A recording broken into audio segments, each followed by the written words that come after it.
Bueno, buenas noches a todos, espero se encuentren muy bien. Vamos, como Juancito lo mencionó, a trabajar un poco el capítulo 5 del libro de Juan y el capítulo correspondiente de la hermana White, que sería el número 21 en el deseado de todas las gentes. Vamos a utilizar un poco de contexto al inicio para poder entender. Y después vamos a ir leyendo los versículos y tratar de sacar algunas lecciones para nuestra vida, basándonos en lo que dice el texto, en lo que dice el comentario bíblico y en lo que dice el deseado de todas las gentes. Así que después del contexto vamos a iniciar a leer los versículos. No vamos a tener como una estructura definida de paso uno, paso 2 o etapa uno, etapa 2 o características, sino que vamos a hacer más que todo un análisis conforme vamos avanzando, ver algún dato que nos llame la atención, discutirlo, compartirlo juntos. De pronto usted logra percibir algo importante que le gustaría compartir. Siéntase Siéntase en la libertad de hacerlo, ¿verdad? Puede abrir su micrófono y compartir. Lo primero que me gustaría hacer ahorita es compartirles la pantalla de mi teléfono móvil, porque por aquí tenemos una aplicación donde se nos muestra lo lo que fue, a un modo de representación, el Jerusalén en su momento. Como hoy vamos a trabajar lo que es lo que es Bethesda, ¿verdad? Entonces necesitamos tener un poquito del contexto. Bueno, eso que vemos ahí en la pantalla ahorita, lo que podemos ver por allí es una representación visual de lo que fue el templo de Herodes. Recordemos que en la antigüedad, primeramente tuvimos el templo de Salomón, ¿verdad? Antes de ello estuvo el santuario movible de Moisés, después se construyó el templo de Salomón y después con su tiempo este fue destruido. Cuando nosotros entramos, por decirlo así, a la ciudad de Jerusalén desde una vista superior, algo así se ve, ¿verdad? Cada uno de esos circulitos representa como un punto importante de la ciudad de Jerusalén. Y me gustaría aquí solo a modo demostrativo poder ir al templo como tal. Recordemos que esta es una demostración, ¿verdad? Así que no es exactamente como lo fue en su momento, pero creo que sí nos puede servir bastante para poder entender. Esto que estamos viendo ahorita sería como la corte o el jardín o, ¿verdad? La parte externa de los gentiles. Y más adentro, entonces, que ya sería como en esta sección, aquí podemos ver el otro patio, ¿verdad? Donde ya habían otras personas con mayores credenciales. En esta parte, por ejemplo, del templo de Herodes, no podían estar mujeres, ¿verdad? A través de la cultura judaica no era permitido. Y cuando avanzamos todavía más adentro, en el templo de Herodes, vamos a ver que ahora nos vamos a encontrar con la construcción de el lugar santo, ¿verdad? Que estaría por allá ubicado. Por aquí, como este instrumento, esa estructura de concreto, vamos a tratar de subir por aquí. Aquí tenemos el lavacro, como lo podemos ver. Y aquí tenemos donde se hacían los diferentes sacrificios, ¿verdad? Y como lo pueden ver, es una estructura bastante diferente a lo que se podía imaginar que fuera em, con el santuario de Moisés, ¿verdad? Aquí tenemos el candelabro, más o menos esta era, allá está el este, ¿verdad? Donde el sol se encontraba. Por aquí tenemos la mesa de los panes y allí tenemos el altar de la intercesión. Ahora, ¿por qué es importante que podamos discutir sobre esto? Vamos a salir por aquí un poquito y vamos a dirigirnos a otra área de para poder entender, si lo logran ver, vamos a ver esta vista de aquí. Aquí tenemos entonces de frente Jerusalén, ¿verdad? Tenemos su muralla, que de paso esto es lo que queda un poquito, ¿verdad? Allá en la región de Israel, ahorita actualmente. Ahí es el muro de los lamentos, Josué, de casualidad. No. No sé específicamente cuál de toda la estructura, pero en definitiva alguna de ellos. Sí, como El la muro de última. los lamentos no era La actual es, digamos, el, donde llegan ahorita. si no era el adyacente al templo, sino uno que le rodeaba específicamente. Entonces, alguno de todos esos sería. Aquí, por ejemplo, podemos ver a los centinelas, ¿verdad? Que esa era su posición. Podemos ver por allí las casas donde las personas vivían y, y podemos ver que aquí habían otros patios, ¿verdad? Incluso ahí, bueno, nos relata un poquito. Si nos vamos a este otro punto para poder observarlo de acá, desde otro ángulo, ahí se ve como el lugar donde las personas estaban, la muralla, ¿verdad? La división, y por allá tenemos el templo de nuevo. Ahora, aquí quería mostrarles esta parte. Esta era lo que se llamaba el mercado, que ya estaba afuera de la muralla del templo como tal. Más o menos esta es como la región donde se especula, ¿verdad? Que sucedió aquel evento donde Jesús em, volcó o tuvo aquel momento donde él dijo, ¿verdad? Que se estaba violentando su casa de oración. Ahora, ¿por qué estamos haciendo este recorrido si lo que estamos estudiando es Juan capítulo 5? Bueno, porque Juan capítulo 5 ocurre en un lugar que se llama Betesda y Betesda estaba ubicado en este lugar, que está aquí a la pura par de Jerusalén.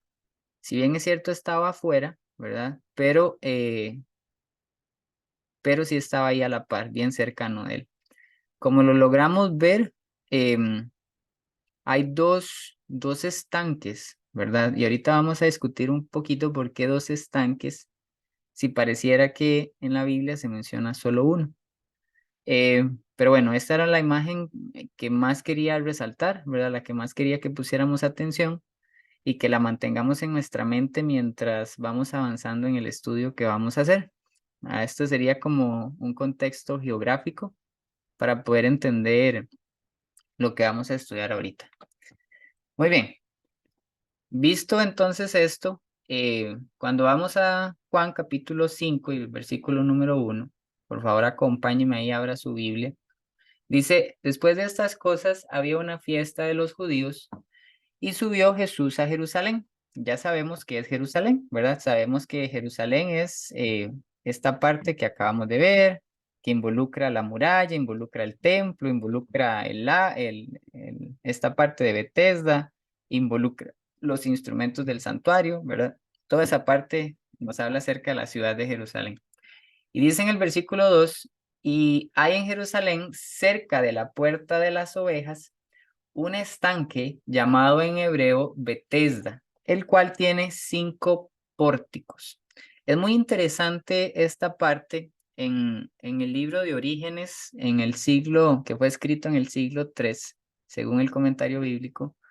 Dice que se describe este estanque como si hubiera estado rodeado de 4 pórticos y en el medio había un quinto que se dividía en 2 partes.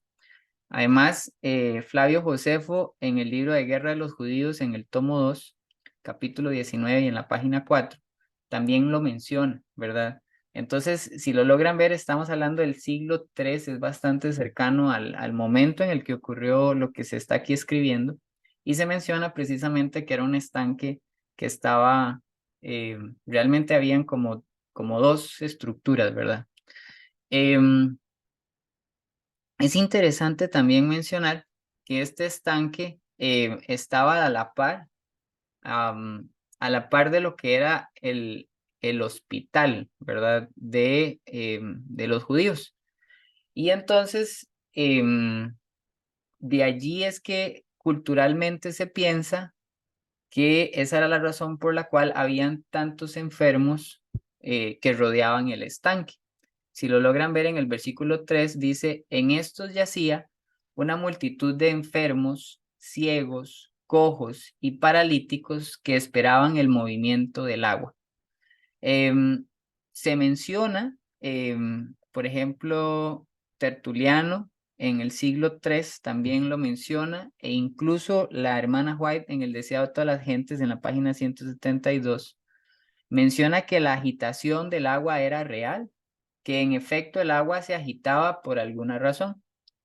El comentario bíblico adventista dice que esta agua se agitaba y que posiblemente era por un asunto natural. Recordemos que el movimiento del agua en la antigüedad era muy diferente al movimiento que sucede hoy, ¿verdad? Por ejemplo, si hoy usted quiere agua, pues usted va al tubo, abre el grifo y entonces sale el agua que viene con presión. Esa presión en su mayoría se da por gravedad, por bombas de presión que hay en los diferentes lugares, ¿verdad? Donde se hacen, incluso cuando se va el agua, muchas veces es porque las bombas se apagan, ¿verdad? Y toda esa cosa que ya sabemos. Pero en la antigüedad se dependía única y exclusivamente de la parte natural, de la parte física, ¿verdad? Para poder elaborar las tuberías y que éstas llegaran. Entonces, se cree que debido a la construcción que había, pues había momentos en los que el agua llegaba y entonces generaba cierto movimiento. La otra forma de verlo, del por qué el agua se movía, tiene que ver con el hecho de que habían dos estanques, uno a la par del otro, ¿verdad? Se cree que uno de los estanques era sumamente limpio, ¿verdad? Y se utilizaba para la parte médica, y el otro era un estanque un poco más sucio. Entonces, ¿qué se abría el agua, ¿verdad? Del estanque limpio hacia el otro y entonces eso en algún momento producía también cierto movimiento. Sin embargo, y más allá de lo que pudiéramos pensar de cuál era la razón, lo que sí es bíblico es que existía la tendencia a creer que un ángel descendía, dice el versículo 4, de tiempo en tiempo al estanque, agitaba el agua y que el primero que descendiera al estanque después del movimiento del agua y se insertara en el estanque, este iba a quedar salvo de cualquier enfermedad que tuviese. Es muy interesante esta idea. En el comentario se menciona algo que me llamó mucho la atención. Dice así, dice, mientras más egoísta, más determinado y más fuerte fuera un hombre, era más probable que llegara primero al estanque para ser curado. Era muy improbable que los más necesitados se beneficiaran, por lo que generó que Jesús escogiera al peor de todos los casos. ¿Por qué el peor de todos los casos? Bueno, si lo logran ver en el capítulo 5 y en el versículo 5, dice así, dice, y había un hombre que hacía 38 años estaba enfermo, ¿verdad? Entonces, lo que se nos está hablando aquí ahorita es que Jesús seleccionó a una persona que tenía muchísimo tiempo de estar enfermo y vamos a leer por aquí lo que dice la hermana White con relación a su estado de enfermedad. Dice, pero El Salvador vio un caso, esto está en el Deseado de todas las gentes en la página 171 y en el párrafo número 3. Dice, pero El Salvador vio un caso de miseria suprema. En este hombre, en el lago de Bethesda, él vio un caso de miseria suprema. Yo no sé quién de aquí habremos visto un caso de miseria suprema, ¿verdad? O sea, ver a alguna persona estar en un estado, ¿verdad? En lo peor del mundo, en lo peor de lo peor, ¿verdad? Físicamente, mentalmente, emocionalmente. Ese era el caso de este hombre. Aparte de que estaba mal, también dice de que cuando seguimos leyendo, dice que estaba solo, ¿verdad? Cuando Jesús le dice, ¿quieres que te salve? En el versículo 6, en el versículo 7 él responde, dice, no tengo quien me meta en el estanque cuando se agita el agua, y entre tanto que voy, otro desciende antes que yo. El deseado de toda la gente se expande y menciona que este hombre no tenía familia, no tenía amigos, no tenía nadie, estaba solo y aparte estaba enfermo y aparte estaba en una situación miserable. Y dice el deseado en esta página, hablando de su condición de enfermedad, dice, su enfermedad era en gran parte resultado de su propio pecado y considerada como juicio de Dios. Entonces, ante Ante la perspectiva de Jerusalén, em, el estado de este hombre era producto de su pecado, ¿verdad? Eso era algo social. Ahora, lo que sí era real es que la cita menciona y dice, su enfermedad era en gran parte resultado de su propio pecado. No se nos expande un poco más, ¿verdad? ¿Cuál fue el pecado que éste había cometido? Lo que sí es cierto es que se menciona que su enfermedad era debida a, a su situación. Entonces, a mí esta parte me llama mucho la atención también porque nos está exponiendo el caso de una persona que se ha hecho daño a sí mismo, una persona que ha tomado malas decisiones, una persona que está sola, una persona que no tiene familia, una persona que está desamparada, una persona que necesita un salvador, ¿verdad? Y es ante esta situación que entonces hay un encuentro con Cristo y se da un cambio en la vida de la persona. Y esto a mí me llena de mucha esperanza, porque me hace creer y pensar que, que Dios tiene el poder para cambiar el caso más miserable que nosotros podamos encontrar. Incluso muchas veces en nuestro caminar cristiano llegamos a pensar que nosotros podemos estar en una situación así, porque en nuestra cabeza Satanás empieza a trabajar y nos empieza a decir como, mira, es que eres inservible, mira, es que lo intentas, pero no lo logras, mira, es que, ¿verdad? Y entonces vienen esa cantidad de cargas, de pensamientos, pero aquí lo interesante e importante por rescatar es que a pesar de la condición tan mala, tan inadecuada en la cual se encontraba este hombre, él tuvo la posibilidad de tener un encuentro con Dios y de que su vida cambiara, que su vida diera un giro y que las cosas fueran mejor, ¿verdad? Que al tener ese encuentro con Cristo fuera ahora una nueva criatura. Josué, me llama la atención cómo ahí era la ley del más fuerte. Quiere Ujú. decir que él era el más, con la desventaja más grande de todos. Es decir, él tenía no cero, sino negativo, posibilidades de poder obtener algo que, ¿verdad? Aunque fuese dentro de la tradición, eh, o sea, era el peor de los casos, podemos decirlo así, ¿no? Sí, y mira qué interesante también, un poquito más arriba en el capítulo, dice que, vamos a ver así, vamos a leer esta parte, dice, centenares de enfermos visitaban a este lugar, pero era tan grande la muchedumbre cuando el agua se agitaba que se precipitaban y pisoteaban a los más débiles. Dice, muchos no podían ni acercarse al estanque y otros que habiendo logrado alcanzarlo, morían en su orilla, ¿verdad? Entonces yo me puedo pensar, ¿verdad? Que cuando el agua se movía, ¿verdad? Se levantaba ahí una esperanza, ¿verdad? Pequeñita y entonces las personas iban y aquellos que tal vez tenían un poco más de vigor y ese poco de personas, yo me imagino algo así tipo un estadio, ¿verdad? Donde o cuando ocurre un temblor que lo que dicen es tranquilícese porque la mayoría de los accidentes que se dan no es por el temblor, sino más bien porque la gente ¿verdad? Y entonces les pasan por encima. Y entonces, pues eso pasaba, ¿verdad? Aquí el deseado de toda la gente dice que muchos morían por, porque los pisoteaban, porque les pasaban por encima en su recorrido a ser salvos. Em, bueno, ese es el caso, ¿verdad? Ahora, dentro de toda esta situación, con 38 años de enfermedad, sin tener amigos, teniendo una enfermedad que mismo se había proporcionado, y de paso, es muy interesante este milagro porque en muchos otros milagros se cuestiona el poderío de Cristo al mencionar que la enfermedad podía ser algo transitorio, ¿verdad? eh, bueno, es común que a veces una persona se enferme y se sane, ¿verdad? Por motivos naturales, por cuidado físico y por otras razones. Entonces, en algunos contextos donde no se cree en la Biblia, ¿verdad? Se cuestionan los milagros de Cristo porque se dice que pues la persona se sanó independientemente de que si Cristo hubiera hecho algo o no.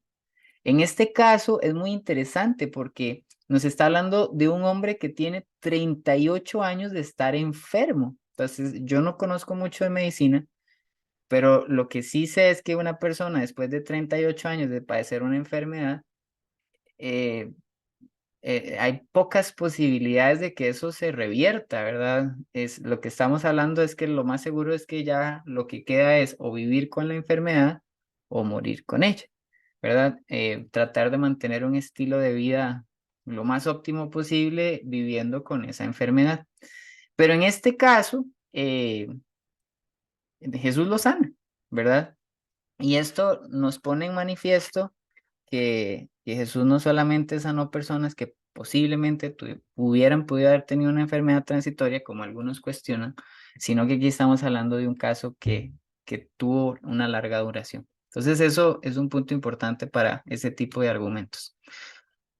Dicho esto, entonces vamos al versículo 6, donde dice, cuando Jesús lo vio acostado y supo que llevaba ya mucho tiempo así, le dijo, ¿quieres ser sano? A mí me llama la atención, ¿verdad? Porque, de ahí, no sé, es como encontrarse una persona que está deshidratada, que está jadeando, que está así como buscando agua y entonces como uno llegar y decirle, mira, ¿quieres agua, verdad? Es como lógico, ¿verdad? Obvio que quiere agua, ¿verdad? Entonces, ¿por qué Jesús le hizo esa pregunta, verdad? ¿Qué tenía Jesús en su mente para hacerle esa pregunta? No sé, no tengo una respuesta. Solo quería compartirlo para que también ustedes meditaran conmigo. En el texto del deseo de toda la gente no se menciona, solo dice que le hizo la pregunta y que esto hizo que renaciera la esperanza en el corazón, así dice en la página 171. Esto hizo que renaciera la esperanza en el corazón del enfermo. Ahora, ¿por qué? ¿Verdad? ¿Cuál era el propósito que tenía Cristo detrás de esas palabras? ¿Verdad? Bueno, pues se dio la pregunta. Y entonces, vean qué interesante porque la respuesta del enfermo evidencia que él no sabía todavía con quién estaba, ¿verdad? Noten que en el versículo 7, cuando se responde, ¿verdad? Jesús le dice, ¿quieres ser sano? Y entonces el enfermo le dice, Señor, le respondió el enfermo, no tengo quien me meta en el estanque cuando se agita el agua, y entre tanto que voy, otro desciende antes que yo. Es interesante dos puntos. Uno, lo reconoce como un señor, pero no sabía que era Jesús, porque más adelante, cuando él se levanta, vean lo que dice en el versículo 9, dice, y al instante aquel hombre levantó, tomó su lecho, era el día de reposo y demás, ¿verdad? Aquí no se nos menciona específicamente porque se menciona después que los judíos empiezan a cuestionarle quién le había sanado en el día de reposo. Pero cuando nosotros vamos al deseado de toda la gente, vean qué interesante lo que dice el texto en la página 172. Dice, em, vamos a ver. Dice que éste levantó su mirada y al buscar al que le había sanado, no lo encontró. Entonces, qué interesante, porque quiere decir que el enfermo, ¿verdad? Después de ser sanado, él vuelve a ver y entonces no sabía quién era, ¿verdad? Y ya después se da un encuentro con Cristo. Entonces, es interesante porque primero le llama Señor, después no sabe quién es el que le llama, pero bueno, en este caso que le llama Señor, eh, el otro punto importante por rescatar en el versículo 7 es que em, este sigue pensando en su estrategia de ir al pozo, ¿verdad? De ir al estanque. Él sigue pensando en que esa es la manera en la que él puede ser sano. Entonces, cuando Jesús le pregunta, ¿quiere ser sano? Le contesta como, pues, pues sí, ¿verdad? Pero no tengo quien me meta al estanque.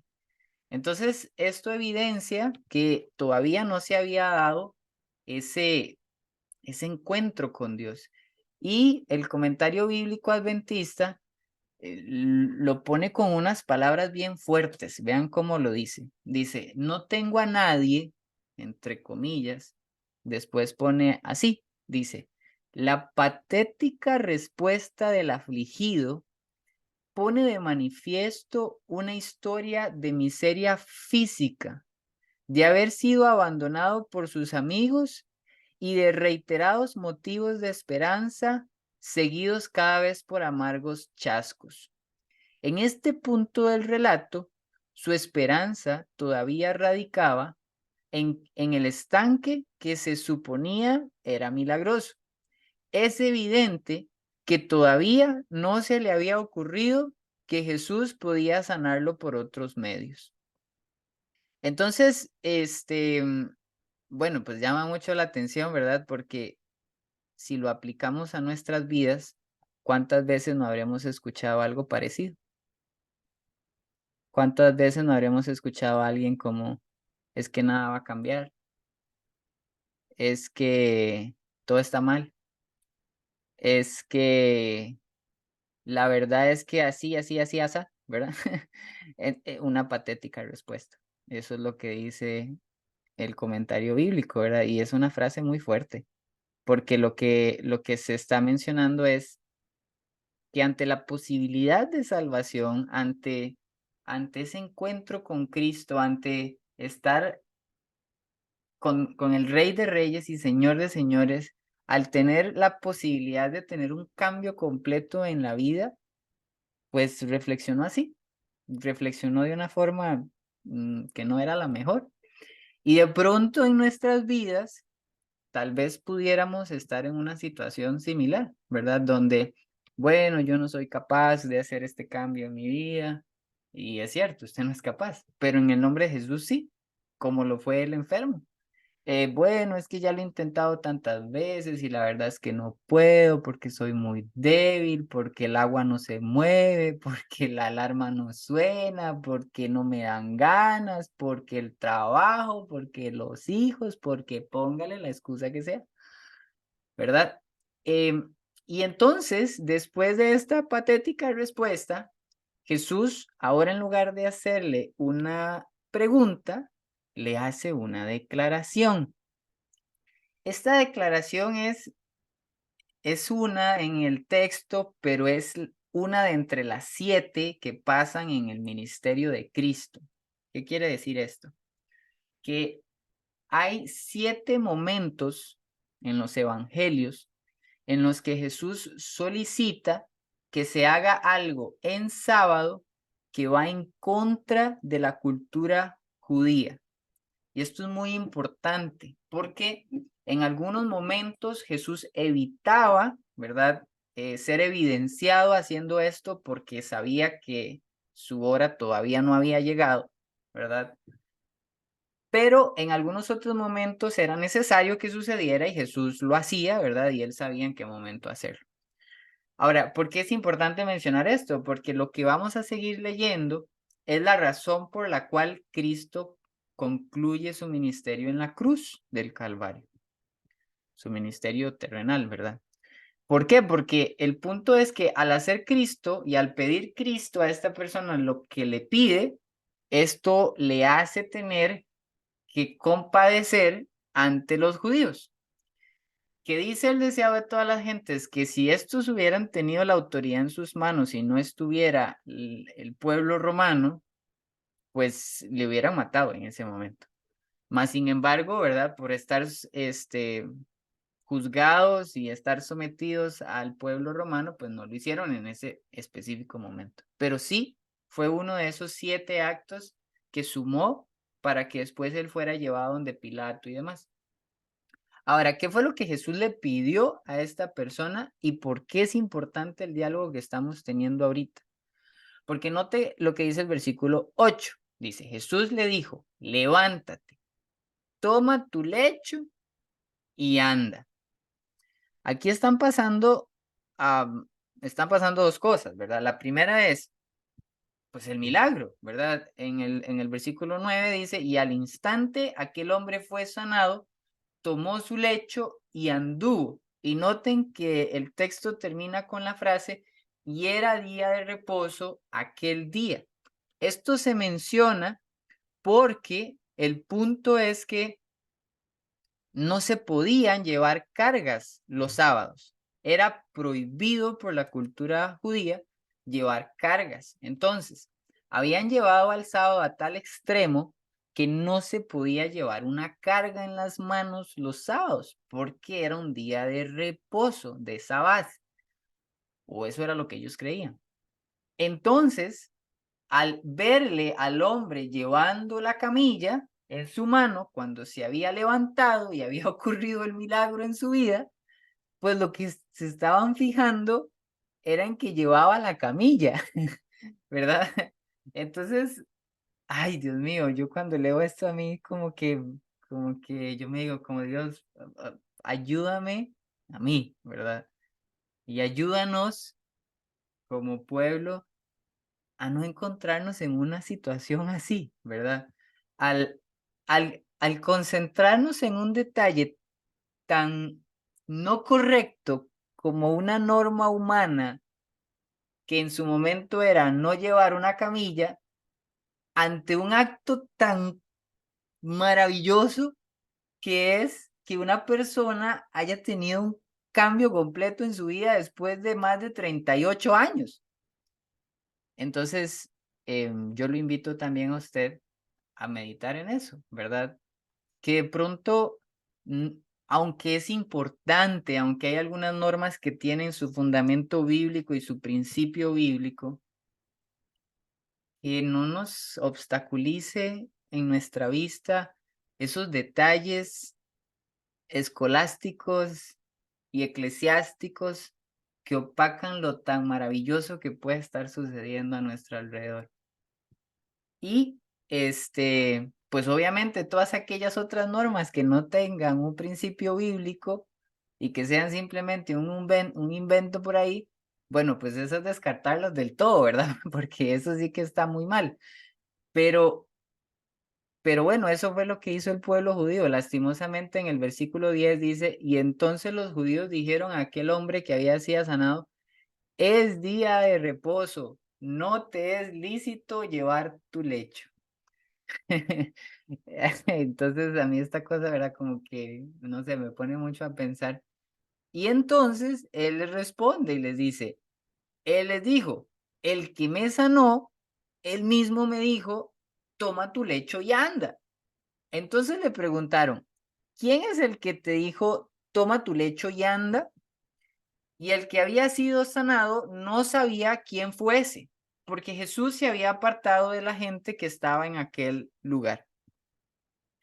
Entonces, aquí vemos de nuevo el punto de que, pues, aquel hombre fue sanado. Él no sabía específicamente que era Cristo, pero creyó en la palabra de Cristo, fue sanado, y lastimosamente el pueblo de Dios en su momento, que era el pueblo judío, se puso a ver el detallito de la camilla cuando había pasado un milagro maravilloso. Ahora, quisiera leer para ustedes una cita que marqué por acá, que es Josué, la siguiente. Ajá, qué adelante. qué importante eso que usted dice, porque cuando uno llega a entender que Cristo vino a morir por las personas, ¿verdad? Por las personas. Y como dice usted, sin dejar de lado, pues, el dogma que es importante, ¿verdad? Pero cuando uno sintetiza esa acción de Cristo, ¿verdad? Muchas cosas entonces que hoy tal vez tenemos en un primer plano por encima de una persona, tienen que pasar a un segundo plano, entendiéndose de la salvación de la persona, ¿verdad? Sin tener que negociar principios, ni mucho menos, pero tener esa, o sea, yo veo el pueblo en sí, digamos, con una enfermedad espiritual muy grande, ¿verdad? Que es no presenciar eso. Es que, digamos, tal vez yo no sé, por el tiempo que uno vive y tal vez el tiempo que ha reflexionado más en la palabra, no sé, pero era una ceguera espiritual muy grande, ¿verdad? Que estaba empañada por tradiciones de hombres, ¿verdad? Por seguir un, no sé ni qué. Pero sí, es importante sintetizar en eso, porque al final uno, pues, gracias a Dios hay cosas, hay templos, hay lugares, ¿verdad? Donde uno, pero lo más importante es el valor de una persona para Cristo. ¿Sí? Es muy buena esa parte, ¿verdad? Gracias, gracias por el aporte. Y si hay alguien más que quiera hacer algún aporte, bienvenido. Ahí solo interrumpe. Ok, quisiera regresar un poquito al milagro porque el deseado de toda la gente dice algo demasiado lindo y no me gustaría pasarlo por alto. Vean lo que dice. Jesús no pide a este enfermo, estamos en la página 172 en el párrafo 2. Jesús no pide a este enfermo que ejerza fe en él. Noten, había un desconocimiento de con quién estaba el enfermo. El enfermo no sabía a ciencia cierta que era Jesús. Le reconoció como un señor, porque en el versículo así dice, Señor, no tengo quien me lleve. Él no sabía que era Jesús porque después cuando le preguntan, ¿quién te ha salvado? Pues él dice, no sé quién fue, ¿verdad? Entonces, ¿en qué creo? ¿En dónde fue que este enfermo puso su fe para ser salvo? O sea, que si no sabía específicamente que era Jesús, porque a nosotros siempre se nos dice, crean Jesús, crean Jesús, crean Jesús, ¿verdad? Pero en el caso de este hombre, él no sabía específicamente que era Jesús. Entonces me llama mucho la atención. Vean lo que dice la cita de la hermana White. Dice, Jesús no pide a este enfermo que ejerza fe en él. O sea, Jesús no le está diciendo al enfermo, crea en mí, crea en Jesús, crea en mí como Cristo, como su Salvador. Jesús no le está diciendo eso, sino que Jesús, dice el texto, dice simplemente, levántate, toma tu lecho y anda. Entonces, dice el texto del deseado de toda la gente, y esto es lo que me llama muchísimo la atención, dice, pero la fe del hombre se aferra a esa palabra. Y yo me dije aquí como, wow, qué interesante, porque lo que el texto me está diciendo es que que el enfermo tuvo fe en la palabra de Cristo. Qué buena fe y a qué buena fe, a qué buena frase de texto se agarró, ¿verdad? Tuvo fe en la palabra de Cristo. Y cuando tuvo fe en la palabra de Cristo, dice, en cada nervio y músculo pulsa una nueva vida y se transmite a sus miembros inválidos una actividad sana. Sin la menor duda, dedica su voluntad a obedecer a la orden de Cristo. No está obedeciendo a Cristo, ni tan siquiera porque no sabía que era Cristo. No está creyendo en Cristo porque no sabía que era Cristo. Estaba creyendo en la palabra de Cristo, estaba obedeciendo la palabra de Cristo. Y dice, y todos sus músculos le responden. De un salto se pone de pie y encuentra que es un hombre activo. A mí esto me impresionó muchísimo porque lo que el texto me está diciendo es que me está diciendo muchas cosas, ¿verdad? Pero dentro de lo que yo logré sacar es esto. Yo necesito, como persona, yo necesito exponerme a contenido, a frases, a texto, a lo que escucho, a lo que veo, que en el caso del enfermo, tal vez él no tenía la posibilidad de escoger. Él no podía tomar el control del televisor y decir, mira, voy a poner Netflix o voy a poner TV Esperanza. Él no tenía eso, porque estaba enfermo, porque estaba inválido, porque estaba hecho una desgracia, porque no tenía casi que ni poder para decidir.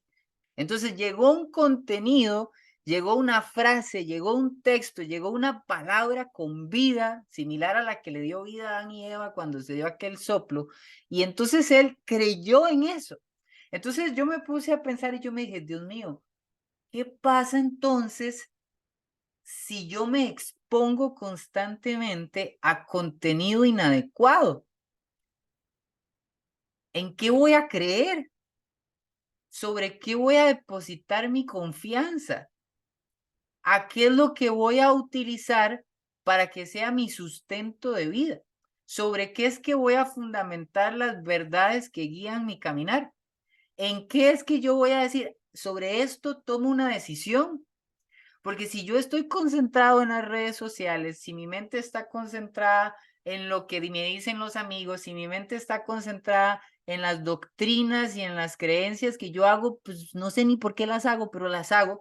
Si yo estoy concentrado en una cantidad de cosas que no tienen un fundamento bíblico, entonces estoy en un problema, porque ni tan siquiera el contenido me ayuda para poderme exponer ante la presencia de Cristo. En el caso de este hombre, al él escuchar la palabra de Dios, al creer en ella y al obedecer la palabra, fue salvo físicamente. Y ya van a ver por qué digo físicamente. Porque más adelante Jesús le hace una reprensión a este hombre. Y posiblemente espiritual, pues empezó la renovación y otro poco de cosas. Pero logran ver lo importante de lo que estamos mencionando. Lo que estamos mencionando es la importancia de poder exponernos a contenido correcto y específicamente a la palabra de Dios. Pero por favor, no limite su mente a que cuando usted escuche palabra de Dios piense en las páginas de la Biblia solamente, porque sabemos que Jesús y su ser y su naturaleza se revela a través de diferentes formas, no solo en la palabra de Dios. Por ejemplo, en la naturaleza.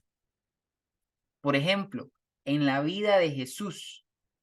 Por ejemplo, en las profecías de los profetas. Y entonces, bueno, ¿a cuál profeta le creo? Bueno, la Biblia me da una cantidad de listas y características para saber a quién creer y cuándo no creer. Pero ¿qué es lo que estamos diciendo entonces? Bueno, la importancia de exponerme a contenido correcto que en su momento me permita creer y que me dé salvación. Me impresionó muchísimo esta idea, me llamó mucho la atención. Muy bien, regresamos entonces al texto. Dice entonces que aquel hombre toma su lecho, empieza a caminar, es día de reposo. Los judíos le dicen, bueno, es día de reposo, no te es lícito llevar el lecho. Y entonces le preguntan, ¿quién es el que te sanó? ¿Quién es el que te dijo que no era lícito tomar el lecho? ¿Verdad? Y entonces pues dice, pues no sé, porque ya se había ido. Ahora, viene otro punto importantísimo que logré rescatar del texto y que quisiera compartir con ustedes, que está en el libro de Juan, en el capítulo 5 y en el versículo 14. Vean lo que pasa. Qué interesante. Dice, después le halló Jesús en el templo. Qué interesante porque otra vez Jesús lo vuelve a encontrar. Entonces, aquí quisiera resaltar dos ideas.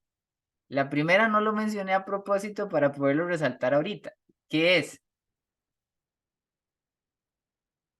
¿cuántas veces hemos escuchado esta frase que es busque a Dios? ¿Verdad? Que es como, usted tiene que buscar a Dios todas las mañanas, ¿verdad? Y entonces vamos a ir las 40 madrugadas y entonces busque a Dios cada mañana. Y sí, es cierto, la hermana White dice en el camino a Cristo, haz de esto tu primer trabajo, no sé qué, no sé cuánto. Y entonces en nuestra mente decimos, claro, la forma correcta de tener un encuentro con Dios es buscar a Dios. Es que eso no es lo único que Dios hace para salvarnos. Él hace lo que Él hace de todo para poder tener un encuentro como usted y conmigo. Y no solo Él quiere que le busquemos, sino que también Él nos está buscando a cada rato. Por eso es que al inicio de todo este relato dice que Jesús halló al hombre en el establo. El deseo de toda la gente dice que Él reconoció que era el peor de los casos y Jesús fue el que se acercó al enfermo. Esto también lo encontramos reflejado en las parábolas, cuando en una encontramos el tesoro escondido y en otra encontramos la parábola de la perla de gran precio. Si lo logran ver, la mayoría de la gente dice, pues eso es lo mismo. Es la misma parábola con una simbología diferente. No, no es lo mismo. Porque en la parábola de la perla preciosa hay un hombre que sabe de perlas y que está buscando esa perla y que cuando la encuentra entrega todo lo que tiene porque sabe que esa es la perla de gran precio. Entonces, el libro de palabras de vida del gran maestro, que es el que aborda las parábolas, dice que este ser representa a aquellos que encuentran delicia en la verdad y lo dan todo por la verdad. Pero hace una comparación con la parábola del tesoro escondido, que esta es diferente. Esta fue un hombre que estaba en el campo y que encontró el tesoro escondido en tierra. Recordemos que a nivel cultural no existían bancos, no existían lugares donde uno pudiera dejar la riqueza, no existía la idea de un billete, de una transferencia, nada de eso, ¿verdad? Entonces había muchas riquezas que eran muy tangibles, grandes, voluminosamente hablando, ¿verdad? Entonces, se escondían en tierra y cuando venía el enemigo, cuando venía una batalla, cuando pasaba algo, la persona se moría, lo que fuera, ese tesoro quedaba ahí. Y ya nadie supo más del tesoro, nadie sabía cómo encontrarlo, la familia ni tan siquiera tal vez sabía que el tesoro existía. Y después, por casualidad de la vida, llegaba alguien y se encontraba con el tesoro, ¿verdad? Entonces vean qué interesante, porque en la parábola de la perla, soy yo buscando, así ansiosamente. En la parábola del tesoro, soy yo en una situación como casi ¿verdad? Como, bueno, qué interesante, pues se encontró. Y cuando se encontró, fue como, wow, ¿qué es esto tan impresionante? Y entonces encontró un tesoro de gran precio. Y en este otro caso, encontramos también ahora que no encontró nada, ¿verdad? Sino fue que Jesús mismo se acercó por la situación en la que estaba. Entonces, la primera idea que quería mencionar de este versículo que estamos ahorita trabajando es que Jesús a uno lo busca y que la experiencia de Cristo con usted y conmigo es muy específica, personal, y por eso es que es tan ilógico juzgar la experiencia cristiana de las demás personas, porque solo Dios y usted, y a veces ni usted ni yo mismo sabemos qué es lo que está pasando, porque dice la Biblia que si hay algo complicado de entender es el corazón. Entonces, ¿qué es lo que está pasando en su corazón, en su mente con Dios? Solo usted y Dios lo saben y a veces solo Dios lo sabe, a veces ni uno mismo. Entonces, ¿qué nos hace pensar, verdad? Que le podemos dictar a otras personas cómo tiene que ser su espiritualidad, o qué es correcto o qué es incorrecto en su camino de cristiandad. Por eso es que no sirve mi juicio personal. Por eso incluso Jesús en el libro de San Juan, cuando le preguntan, ¿y quién va a juzgar? Entonces, Jesús dice, en el libro de San Juan, Dios dice, yo tengo quien juzgue, mi hijo. Y después vemos a Jesús diciendo, yo no juzgo, sino que el que va a juzgar en el tiempo final es la palabra de Dios. Entonces, si usted va a emitir un juicio, si usted va a dar un consejo, si usted, Dios le llama a hablar con alguien, si usted va a ser un instrumento de bendición en el camino de otra persona, asegúrese de no hablar usted. Asegúrese de no decir usted, asegúrese que no sean sus pensamientos, que no sean sus experiencias, que no sea usted hablando, sino que sea Dios hablando a través de usted. Y la manera más segura en la que usted puede estar para hacer eso es hablar a través de la palabra de Dios. O sea, que cuando usted ha comprendido lo que está escrito, cuando usted ha tenido ese encuentro con el tesoro, con esa perla, con Cristo, entonces usted ahora puede ir donde otra persona a compartir lo que usted aprendió de Cristo, pero no necesariamente a lo que usted cree que es la verdad, porque eso nos está matando en muchos contextos, ¿verdad? El yo creo, esa medicina casera, espiritual, que a veces no tiene un fundamento bíblico. De allí la importancia del estudio de la Biblia y de allí de entender que cada persona tiene su propia relación con Cristo, su propia experiencia. Y en el caso de este hombre, Jesús lo busca la primera vez y ahora lo vuelve a encontrar. Y aquí viene la segunda parte que quería recalcar de este texto. Lo vuelve a encontrar en el templo. O sea, en definitiva, cuando Jesús le sana y aquel hombre revitaliza, se levanta, empieza a caminar y pasa todo lo que pasa, empieza un proceso de conversión en su corazón y ahora Jesús lo encuentra en el templo. Es muy interesante porque la hermana White dice que el hombre estaba en el templo dando gracias a Dios. Entonces en mi cabeza yo me digo, Dios mío, sí, claro, o sea, lo que se tiene que generar en un corazón que ha tenido un encuentro con usted, que ha tenido un acercamiento a quien usted es, que ha visto una vislumbre, un rayito de su gloria, es un corazón agradecido, es un corazón que rebosa de agradecimiento, es una persona que va al templo, que está en su casa, que está donde sea, pero está agradecido con Dios. Tiene, tiene esa vivencia que, que hace que los encuentros con Cristo no sean cansados, monótonos. Yo no sé, cuando uno lee el libro de Apocalipsis, en el capítulo 4 que se habla acerca de la iglesia de Éfeso, y dice, ¿verdad? Que es una buena iglesia, ¿verdad? Que hace las cosas, no sé qué, pero tengo algo contra ti. Y dice que has dejado tu primer amor.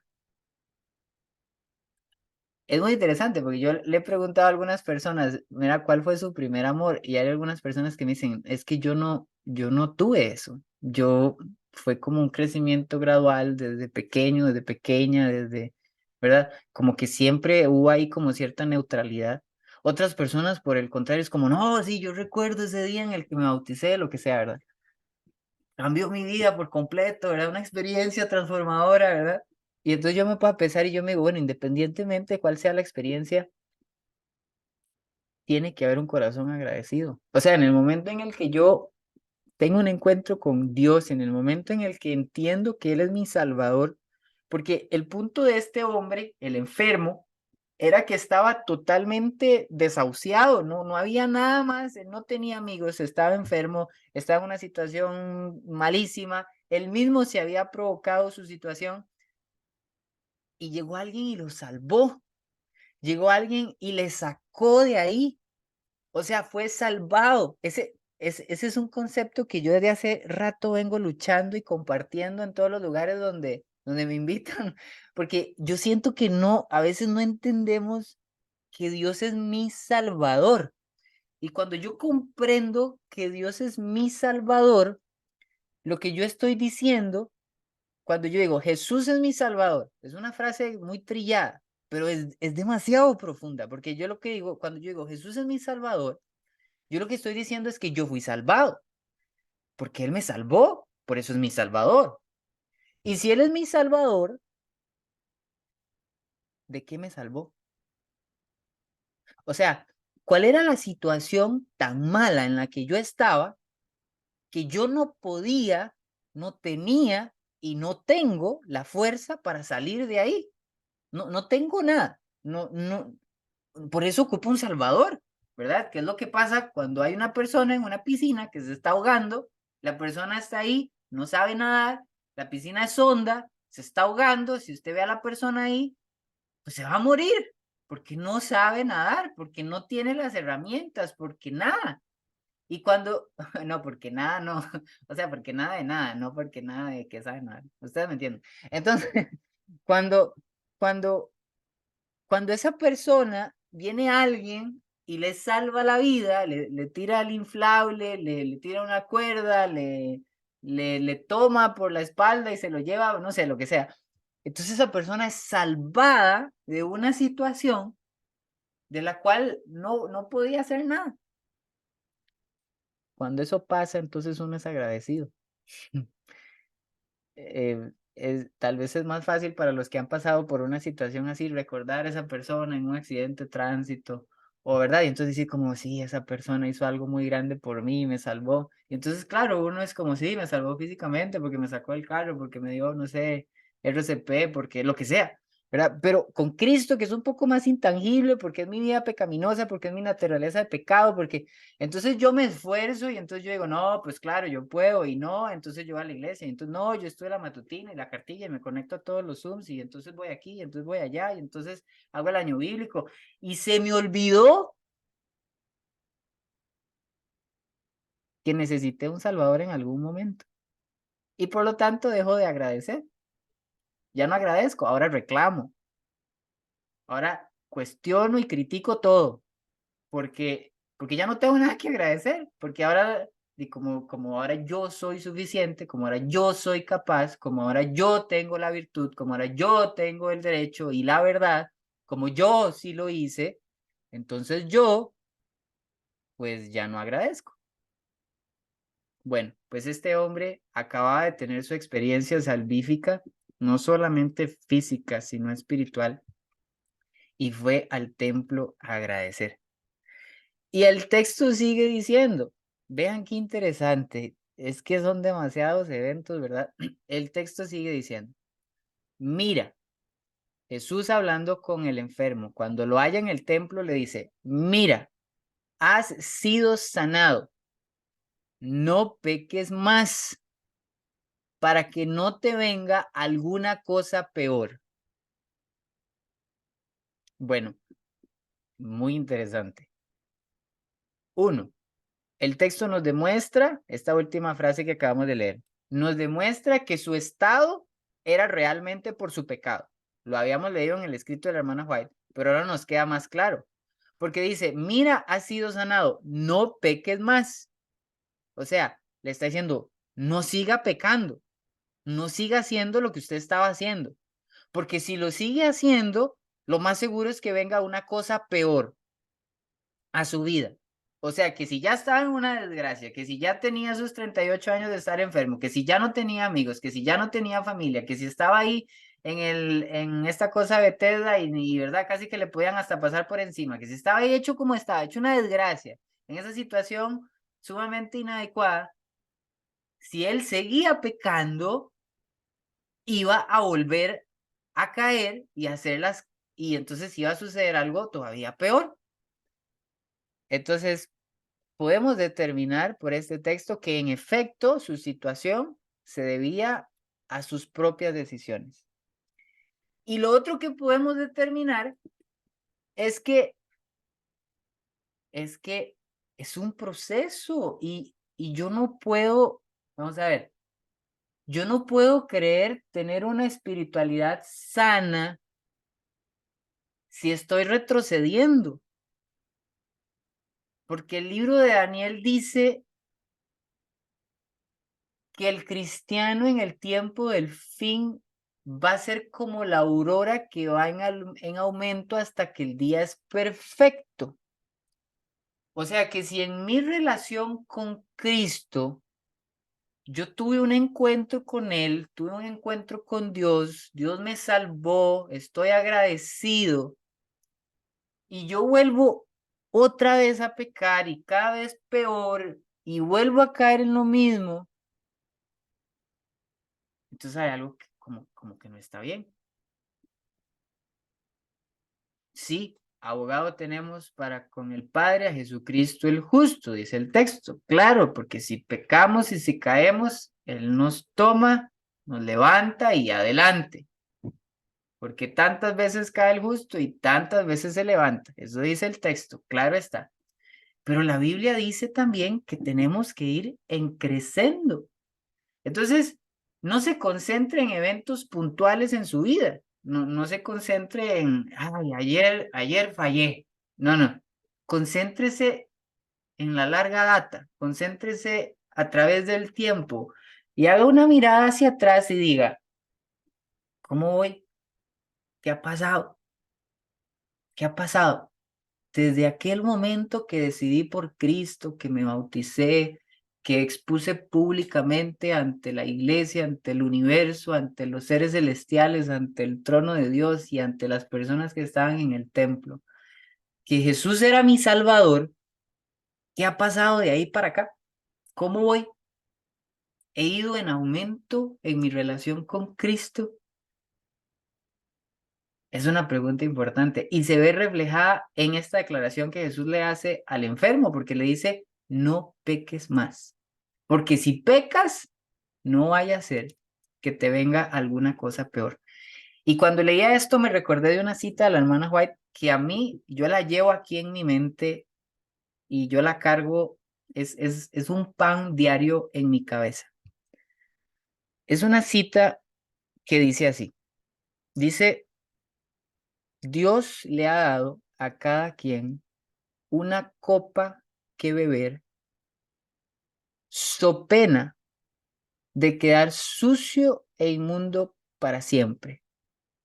Y entonces esa frase yo la tengo ahí en mi mente tan grabada, porque lo que la frase me está diciendo es esto. Mira, Josué, eres un mentiroso. Un ejemplo. Soy una persona que practica la mentira. Entonces, yo le digo a Dios, Señor, perdón, ya no quiero mentir más. Un corazón arrepentido, real, como este enfermo, ¿verdad?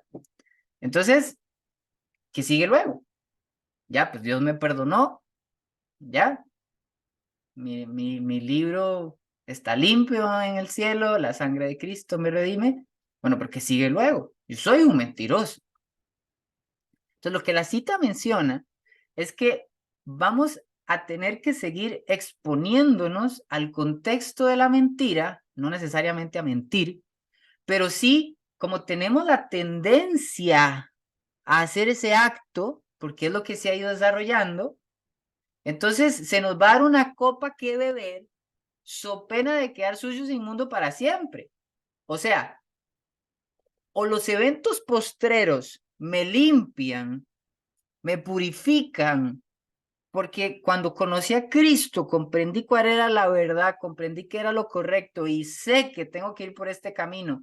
Y entonces ahora, cada vez que llega la tentación de eso que tanto me gusta, de eso que tan mal está, que sé que no lo tengo que hacer, cada vez que me llega la tentación, ¿qué hago?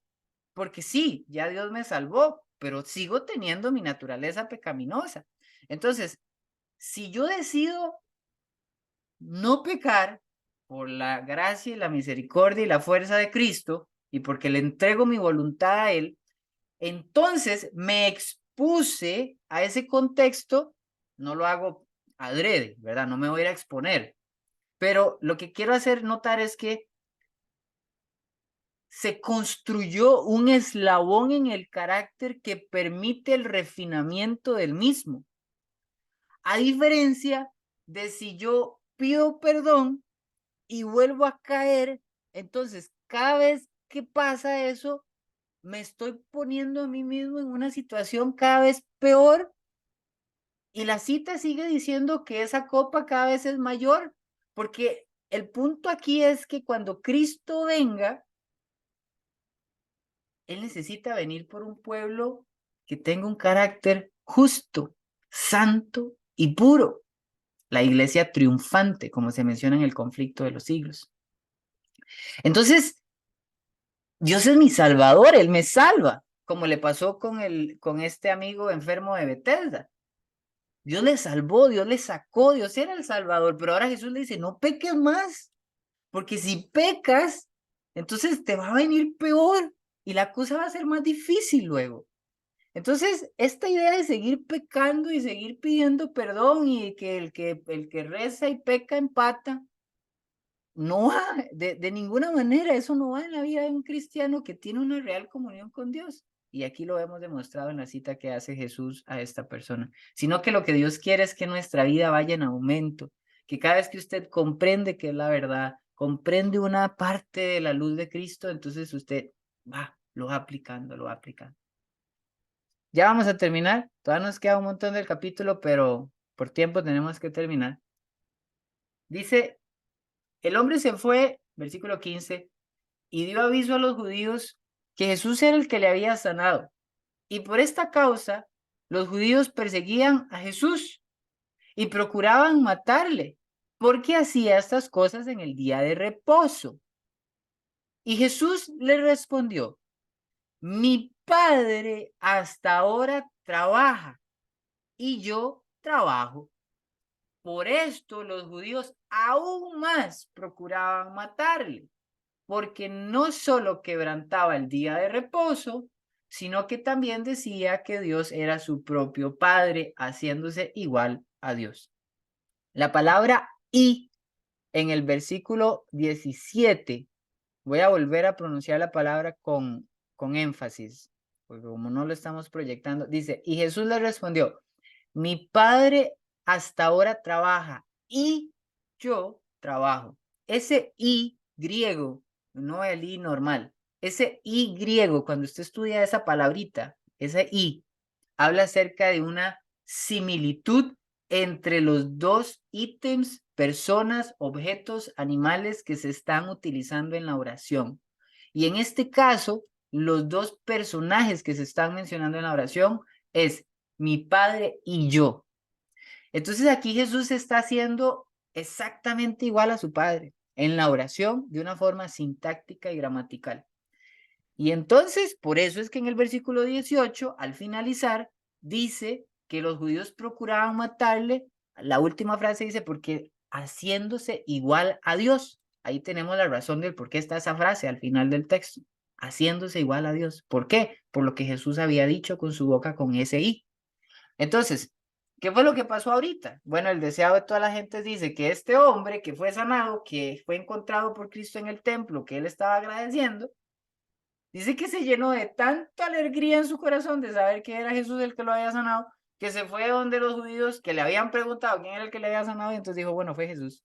Y entonces aquí empieza ahora el diálogo entre Jesús y los discípulos, y Jesús probando su autoridad como hijo, como Dios, como Señor y Rey de Reyes y Señor de Señores. Entonces el gran yo Este, soy.